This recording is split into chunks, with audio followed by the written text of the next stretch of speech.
bonjour à tout le monde. Bonjour Laetitia, bonjour Pierre. Bonjour Robert. Oui.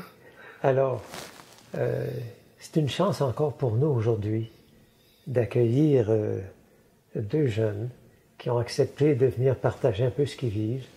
Et ça fait partie de nouveaux, on peut dire, projets de la pastorale du diocèse, pastorale jeunesse du diocèse. Donner parole, rencontrer, écouter. Qu'est-ce que vivent des jeunes, et en particulier des jeunes qui sont nouvellement arrivés ici à Amos, dans notre région. Alors, je vais commencer par vous demander, Laetitia, veux-tu te présenter un peu et depuis quand es-tu ici dans la région d'Abitibi? D'accord. Je m'appelle Laetitia, j'ai 25 ans et je suis arrivée au Québec il y a 1 an et demi. Et en Abitibi, c'est depuis avril dernier. Et donc, c'est ça. Moi, j'ai pour origine, je suis à la fois française, maman est française et papa, il est québécois. Donc, j'ai les deux nationalités. Mais c'est la première fois que je vis au Québec. Ah ben, tu vois, oui. Très bien. Et toi, Pierre? Oui, mais merci Robert de nous interviewer, on apprécie.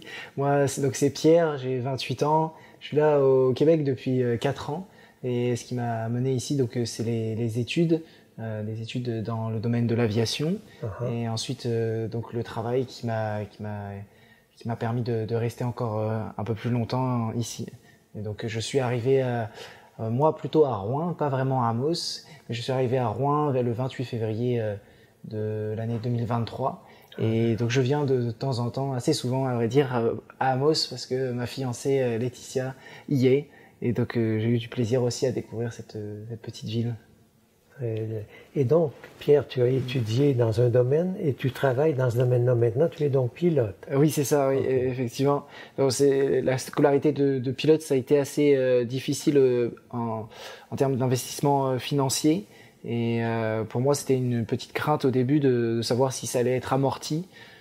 C'est souvent assez difficile pour les jeunes de se lancer dans cette voie parce qu'on n'a pas de perspective, on n'a pas de garantie de promesses d'emploi de la part des employeurs. Et je suis arrivé au moment du Covid, donc c'était quand même particulier partout dans le monde, mais j'ai estimé que le Canada, le Québec, ça allait être un endroit pour moi pour m'épanouir. Et donc en sortie d'école, oui, j'ai eu du mal à trouver du travail, effectivement. Mais j'ai continué de chercher, j'ai postulé vraiment à toutes les compagnies qui existaient au Canada. Et donc j'ai commencé par l'hydravion et puis finalement après j'ai été embauché à Proper, donc à Rouen, donc c'est des évacuations sanitaires. Donc je transporte des personnes qui sont malades, peut-être dans les communautés du nord du Québec et les communautés autochtones, et donc on les ramène vers les hôpitaux les plus proches en fonction de ce dont ils ont besoin. Et toi, Laetitia, dans quel domaine travailles-tu? Ça te met en contact avec qui, ton travail? C'est ça. Et ben moi, je travaille à l'Arche. Donc, c'est une association auprès de personnes en déficience intellectuelle. Et mon poste, c'est de travailler pour le domaine de la formation au niveau de l'Arche nationale. Au Québec, il y a 8 communautés de l'Arche. Et donc, mon rôle, c'est de mettre en place des formations, voir quels sont les besoins de formation pour à la fois les assistants, les personnes qui s'occupent des personnes en situation de handicap, les bénévoles, les membres des communautés. Donc c'est un travail en télétravail, je suis à 20 heures par semaine. Et puis quand je suis arrivée ici à Amos, je travaillais aussi dans une communauté de l'Arche en présentiel, donc directement en lien avec les personnes en déficience intellectuelle. Donc là c'était beaucoup de les accompagner dans leur routine, dans leurs soins. C'était aussi être présente auprès d'elles, vivre pleinement la vie communautaire avec elles, les repas, etc. Alors ça me frappe tout de suite d'entendre que, d'une certaine façon, chacun par votre profession, vous êtes en lien avec des réalités, on pourrait dire, de vulnérabilité. Toi, Pierre, tu fais des vols, tu as appelé ça d'urgence médicale, avec les villes du Nunavik, probablement, les villages du Nunavik. Oui, c'est ça, les communautés Cris, Inuits. Ah oui. Voilà, oui. Donc ça te met en contact avec un domaine où il y a un grand grand besoin. Souvent une grande vulnérabilité. Et toi, avec les personnes qui ont un handicap, donc ça doit être très enrichissant. Parce que chacun, vous découvrez de la réalité du Québec aujourd'hui. Quand vous regardez ces réalités-là, est-ce que vous vous sentez dans une sorte de dynamique où vous voulez vous enraciner, ou est-ce que vous êtes plutôt ici d'une façon liée à votre travail, mais pas forcément permanente? Comment vous situez-vous par rapport à la région et au Québec d'aujourd'hui? C'est des questions, oui, c'est des questions très actuelles qu'on se pose avec Pierre un peu pour la suite, l'avenir. Moi, en tout cas, je suis venue au Québec à la fois plutôt pour rejoindre Pierre, qui travaillait là, mais à la fois pour le goût de retrouver un peu mes racines paternelles. Mais donc, en premier lieu, c'est pas le travail qui m'a menée là. J'avais d'autres opportunités en France, mais c'était plutôt, je dirais, l'amour qui m'a menée là. Mais après, dans le fait de s'enraciner, je crois que moi, j'ai vraiment le désir d'être à l'écoute de l'appel de Dieu, de voir là où je suis conduit. Pour le moment, je suis pas certaine d'avoir encore pleinement trouvé mon appel professionnel. Et puis, donc, non, je pourrais pas dire... par rapport à cette question-là, je pourrais pas dire... D'accord. Ouais. Très bien, Laetitia. Et toi, Pierre? Eh bien, moi, oui, c'est un cheminement un peu différent aussi, parce que c'est donc le travail qui m'a amené là. Après, les premières parties de ma formation là, je les ai trouvées assez difficiles aussi, parce que donc j'ai commencé d'abord en étant en colocation avec d'autres personnes de mon école, donc c'était multiculturel, ça j'ai beaucoup aimé. Mais à la fois, je n'étais pas vraiment en contact avec les personnes du Québec, à part pour faire peut-être les courses, où j'étais moins bien inséré. Et puis après, en fait, ce qui s'est passé, j'ai eu la chance de rencontrer je me suis fait des amis en essayant d'aller à la messe. Donc je me suis fait un ami. Au début, j'arrivais pas à vraiment aller à la messe parce que j'avais pas les bonnes informations sur Internet. Ça m'envoyait vers une paroisse de Montréal. J'étais à Gatineau. Donc un jour, j'ai décidé d'attendre le dimanche, puis de 7h jusqu'à midi. Et puis je suis enfin attrapé la messe. Et donc je suis devenu très ami avec cette personne-là qui m'a accueilli ensuite chez elle. Donc on a animé les messes ensemble. Et donc là, c'est là que j'ai découvert un peu plus le Québec au cœur. Et j'en ai appris un peu plus donc à travers lui. Plus tard après pour l'hydravion, pareil, quand j'ai travaillé là-bas, j'ai eu beaucoup de mal à trouver un logement. Et donc je faisais un peu mon chapelet et puis j'essayais de trouver en faisant du porte-à-porte un logement. Et un jour, je suis tombé sur une famille. Ils avaient décidé d'arrêter d'accueillir des jeunes comme moi parce qu'ils l'avaient fait toute leur vie et puis ils estimaient que c'était le temps de s'occuper de leurs petits-enfants. Mais ils ont fait l'exception pour moi et donc ils m'ont accueilli aussi. Et là, j'ai découvert vraiment, c'était des fins gourmets de la gastronomie québécoise. Et donc là, j'ai découvert le Québec d'une autre façon que la sauce à spaghetti. J'ai découvert des connaissances et ces gens aussi avaient la foi. Donc ça a été des belles rencontres pour moi. Et c'est vrai que ça m'a permis de voir le Québec sous un autre angle. Parce qu'au début, j'étais à me dire, mince, il n'y a pas c'est différent au niveau de la foi, il n'y a pas tant de jeunes, qu'est-ce qui se passe? Je me sentais vraiment seul. Et au début, quand j'ai commencé à m'investir pour la paroisse, je commençais à chanter et je me sentais pas seul à chanter. Et c'était dur. Et après, plus tard, là, avec Laetitia, on a vu la communauté du Chemin Neuf aussi. On a eu des bonnes expériences avec d'autres jeunes.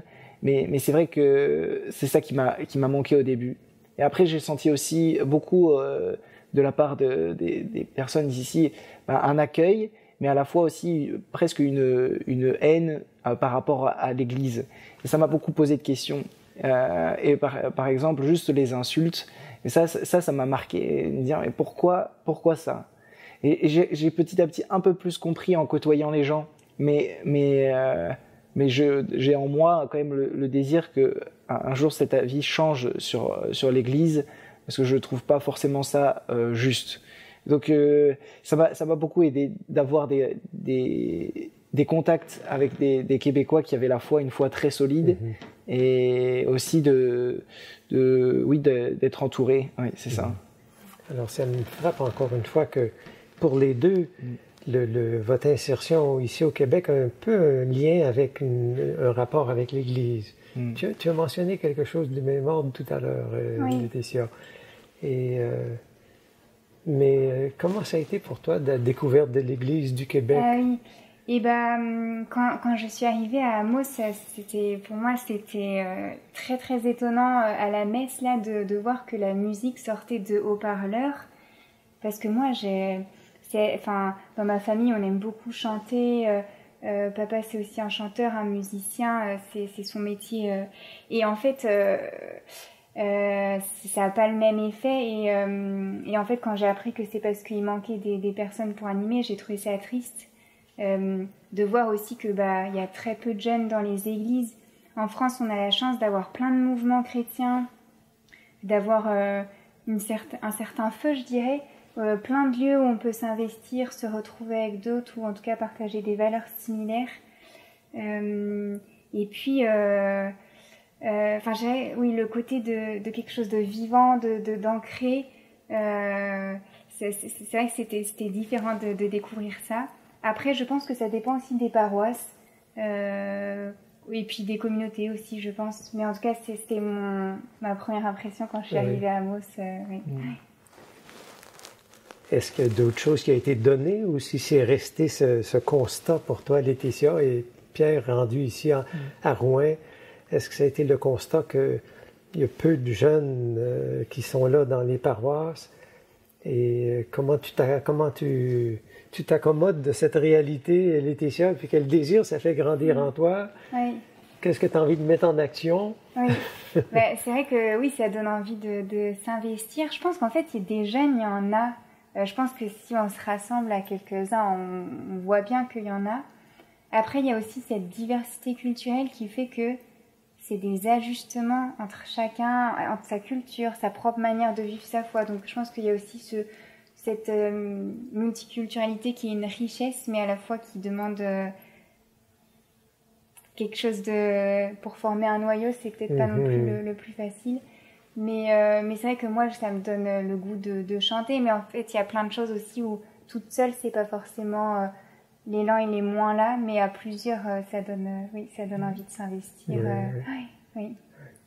Et toi, Pierre, tout à l'heure, Laetitia a dit qu'elle, pour elle, c'est pas évident encore si la terre d'ici serait un lieu où elle aimerait mettre ses racines. J'ai presque entendu.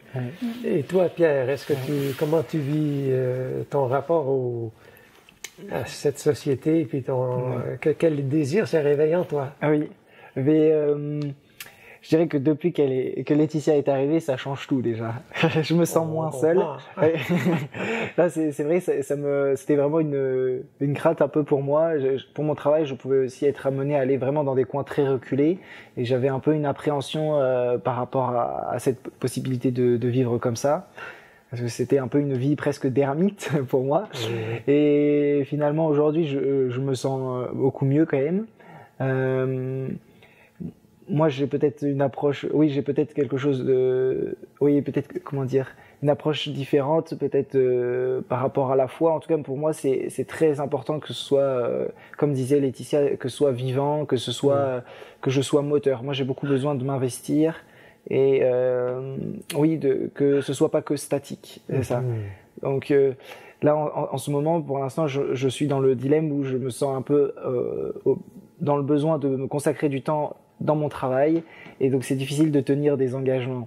Mais j'aimerais bien, oui, vraiment me réinvestir un peu plus. Et puis après, quant à l'endroit, ça reste une question, une bonne question.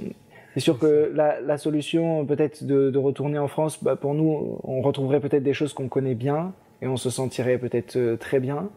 Et à la fois ici aussi, on a peut-être quelque chose à vivre de beau. Donc bon, il y a beaucoup de possibilités au Canada. Ça peut être donc Montréal. On a eu une petite expérience là-bas, on a bien aimé. Ça peut être Québec.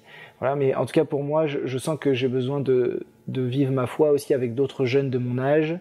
Et peut-être, par exemple, si je peux donner un petit exemple de choses que j'aime bien, peut-être le côté pèlerinage avec d'autres jeunes, le côté peut-être aller partager une partie de foot et puis après avoir un bon temps de partage. Ça, c'est des choses qui me plaisent bien. Donc ça, c'est peut-être ma façon de vivre ma foi. Mais donc c'est ça que je recherche. Et donc maintenant, ça reste aussi un projet après de couple, un projet à deux. Donc là, c'est ça qu'on est en train de réfléchir, de discerner qu'est-ce qu'on a besoin, quels sont nos besoins, et qu'est-ce qu'on peut faire pour améliorer notre entourage, notre cadre de vie, et être heureux. Oui. En tout cas, c'est très beau. J'espère que moi, comme Québécois d'Abitibi, j'aurais envie de dire, on va s'arranger pour vous trouver des choses qui vont vous attirer à vous enraciner ici. Parce que vous avez beaucoup reçu, beaucoup à apporter. Mais je sens que la question est encore ouverte pour vous deux. Et le fait d'être un couple, comment a grandi ce projet? Et puis, je vois que vous vous référez tous les deux à une dimension de foi. Quelle est la place comment a grandi votre projet de couple et quelle est la place de la foi dans ce projet-là? C'est vrai que pour nous, c'est important que Dieu soit au cœur de notre relation. Moi, ça me dépasse. Je me dis, mais comment les couples qui n'ont pas la foi, qui n'ont pas Dieu, ils font pour tenir dans la durée? Et donc, en fait, c'est quelque chose la foi, c'est aussi quelque chose qui nourrit notre relation avec Pierre et qui compte pour nous. Donc, c'est vrai que c'est important aussi que notre environnement il soit porteur, parce que si notre environnement est porteur, il sera aussi porteur pour notre propre relation. Et donc voilà, on a le projet avec Pierre de se marier l'été prochain. Et donc là, on est en cheminement. Le mariage aura lieu en France. Et pour nous, c'était essentiel que si on est ensemble, c'est qu'il y a un projet de mariage. En fait, on ne se voit pas être en couple sans associer Dieu et vraiment que ça soit une alliance à trois. Et oui, c'est ça. Je ne sais pas si tu veux compléter. Si, Pierre. Moi aussi, je rejoins tout à fait Laetitia par rapport à ça. Je lui ai déjà dit une fois, mais je sens que, en tout cas, mon amour pour elle est beaucoup plus grand, d'autant plus grand quand à Dieu je suis présent, quand je me consacre à Dieu. Et donc, oui, tout est un peu lié. Et je crois qu'on a vraiment eu de la chance aussi, parce que donc on a fait notre préparation au mariage avec le Chemin Neuf, et on a été beaucoup accompagnés. Je crois qu'on a beaucoup aimé aussi cette préparation. Donc, on a été 12 couples à cheminer sur peut-être 6 mois. Et bon, on avait peut-être entre le même âge. Bon, il y avait quand même des personnes qui étaient plus âgées que nous, peut-être déjà avec 10 ans de vie commune, d'autres plus jeunes. Mais en tout cas, de partager de cheminer tous ensemble, ça nous a vraiment aidé et nourri profondément. Et puis après, là, dernièrement, on continue un petit peu avec des petits livres, des petits carnets. Mais donc oui, c'est un projet qui se construit petit à petit. Et puis on est aussi nourri par les couples qu'on rencontre aussi autour de nous, les gens qui nous inspirent aussi. Ça nous donne envie de les imiter un petit peu, mais à notre façon. Donc c'est aussi comme ça que je pense que notre relation s'enrichit et moi je dirais aussi que j'ai l'impression que il y a certaines choses de la foi ou de Dieu que je comprends davantage liées à ma relation avec Pierre, notamment que quand on dit que l'amour de Dieu est inconditionnel, maintenant je comprends mieux à travers l'amour que Pierre porte pour moi. Et après, c'est vrai que le projet de mariage, je trouve que c'est très très vertigineux et ça va être, je pense, vraiment un des plus grands pas de foi que je vais poser dans ma vie. Mais voilà, c'est un projet en tout cas qu'on porte.